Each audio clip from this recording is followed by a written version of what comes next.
The Light Princess. Chapter 9. So much fun. I'll save you! The prince cried, diving into the water. He swam as fast as he could to the drowning woman. He grabbed her and swam back to shore. Whew! The prince gently placed her on the bank of the lake. But to his shock, she flew up into the air. You naughty man! She yelled down at him. Naughty? The prince said. You were crying for help! I wasn't crying. The princess said. I was laughing. Ellen managed to grab some pine cones from a fir tree. Wait till Papa hears about this. Because of you, I almost floated away. She dropped down to the ground and stomped over to the prince. Please don't tell him. The prince said. You seem fine. Why did you pull me out of the water? Ellen asked. I thought you were drowning. The prince said. She frowned at him. I might lack gravity, but it seems you lack something too. Brains. It's her! The prince thought. People told stories about a light princess with no gravity. This must be the woman. The princess stamped her foot. I want to go back in the water. You must put me there at once. The prince stared into her blue eyes. She's beautiful, He thought. Did you hear me? The princess asked. I need you to put me back in the water. At last the prince understood. Without gravity, the princess could not put herself back in the water. He took her hand. They walked to another part of the lake. How should I put you in the water? He asked. You pulled me out. She said. Please figure out how to put me back.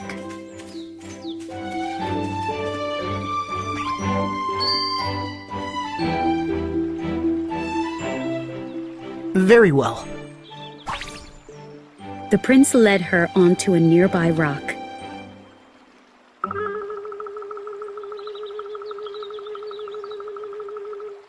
Then he held her tightly and leaped.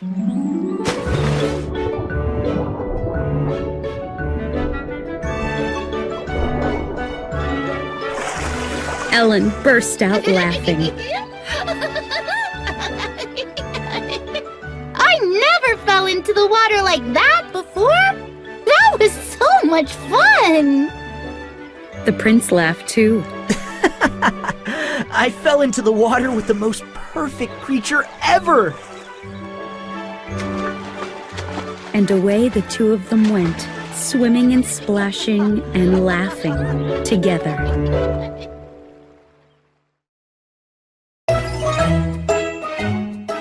The Light Princess. Chapter 10. A Mermaid and Merman. Ellen and the prince swam for hours. They dived and floated.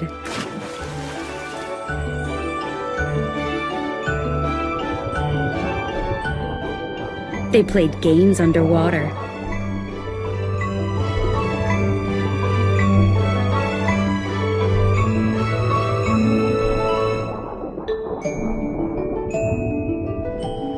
Then the moon began to rise and they heard voices. Lights shined through the woods. The servants are coming for me. Ellen whispered. Too bad, because this is delightful. The prince nodded. Swimming with you makes me so happy. Can we meet again? Perhaps. She looked away. But it's not proper to meet alone. We must keep our meetings a secret. Of course. The prince said. He slipped out of the lake and disappeared into the dark woods. Early the next morning, the prince returned to the lake. The princess was already swimming. The prince longed to join her, but her parents were with her. They were in a beautiful boat, drifting on the lake. You must wait. He reminded himself, thinking of their secret. Finally, by late afternoon, Ellen was alone at the lake.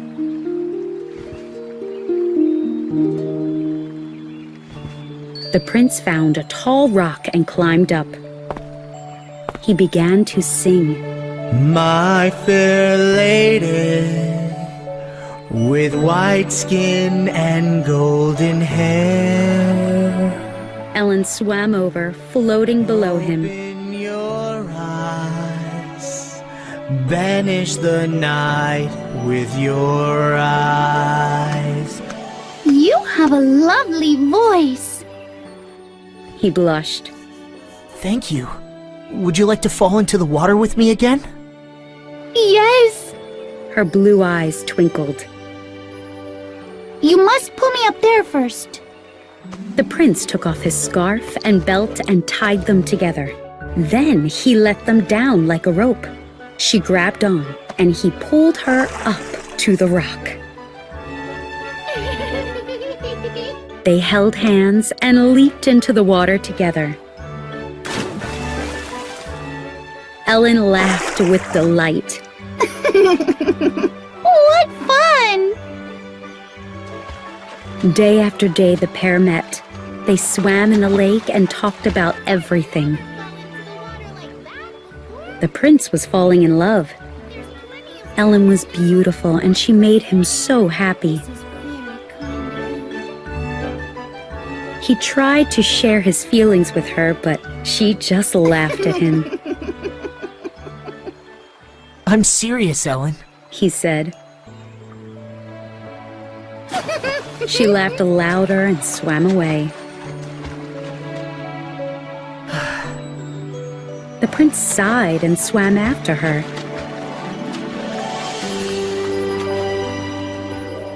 As time went on, the prince saw that Ellen was always light-hearted. He realized something else too. She was happiest in the water. Someday I will marry her. He thought. But we will have to turn into a mermaid and a merman.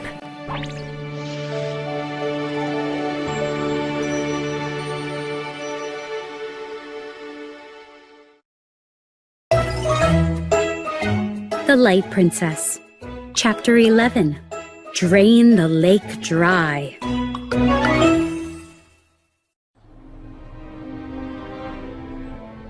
Lady Agnes watched Ellen grow up. The witch was proud of her gravity spell. The king and queen worry about Ellen all the time. She thought happily. Their daughter will be light and silly forever. Then one day at the lake, Agnes saw Ellen swimming. The princess dived and floated, laughing with delight.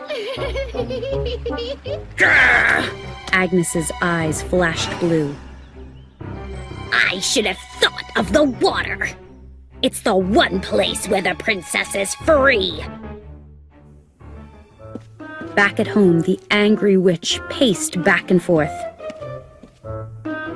I'll cast a new spell, a better one, she thought. Ellen will lose her beloved lake, and the kingdom will lose all its water. Agnes hurried to a chest for some dried seaweed. She threw it into a tub of water with powder. Chanting a spell, she began to stir. Soon a creature rose from the tub, hissing.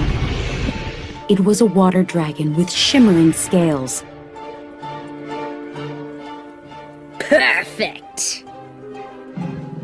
The witch put it on her shoulders. Now I must get the keys to all the cellars. Agnes grabbed a huge key ring with 100 keys. Then she went to a cellar door and unlocked it. She went down a few steps and came to another door. She unlocked that one, climbing down more steps to another door. She kept doing this until 100 doors were unlocked. At the bottom of all the steps was a huge cave. Its ceiling was held up by rock pillars. Gazing at the ceiling, the witch cackled. Above it was the bottom of the lake. Agnes lifted the dragon, who stretched upward. It circled its head, looking for something on the ceiling. Suddenly, it darted toward a stone. You found it, The witch said. Drain the lake dry, my beauty. The dragon latched onto the stone tightly. Agnes let go and left the dragon hanging. As the creature worked the spell, the witch sat down. She began to knit with her black cat lying beside her. Settle in, kitty. We'll wait here until the dragon is done.